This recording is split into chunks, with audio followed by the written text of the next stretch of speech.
I found home videos of my family that shouldn't exist. My brother died when I was 7 years old. He was 13.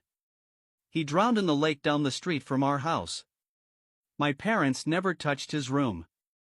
They tried once but they couldn't do it. Too raw. After that, the door just stayed shut. His room became a kind of museum of him. That was 11 years ago.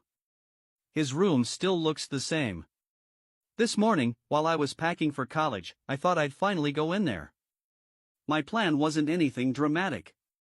I just wanted to grab a few hoodies, maybe a keepsake or two to take with me. Something to hold on to when I got homesick. Full transparency, I've been in his room plenty of times before. I've sat on his bed. I've looked through his shelves. But I've never really gone digging. That felt wrong, and I really had no inclination to. I just missed my brother. That wasn't my intention today either. It wasn't my intention to find a stack of DVDs shoved into the bottom drawer of his dresser. There were 3 of them. Just labeled 1, 2, and 3. The only DVD player in the house is still hooked up to his old TV. Everything else went streaming years ago. For a minute, I told myself not to do it. They weren't mine. They probably didn't matter. I picked up some of the items I had collected, put the DVDs back in his drawer, and returned to my room. Tonight they started calling to me. I know how that sounds. I know you're thinking it was just my curiosity eating at me. But it wasn't like that. It felt physical. A pull in my chest. So I crept back across the hall. Slipped into his room. Locked the door behind me so my parents wouldn't hear, and I put in the first DVD. It was a home video. I didn't even know we had any. I don't remember my parents ever owning a camera. The video starts with static, then clears just enough to show something. The picture is muddy, warped. It could be the living room, but the furniture looks wrong.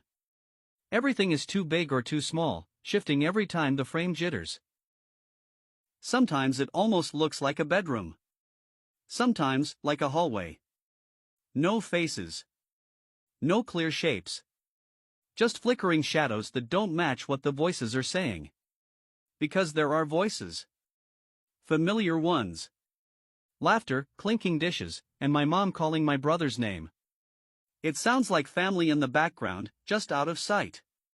I hear my brother's laughter, and the sound swallows me whole. It rings through my head, bouncing off the bones that make up my skull. Then, beneath it is another voice. Low, deliberate, close enough that you couldn't miss it. You haven't noticed yet. Then the video cut off. Just like that.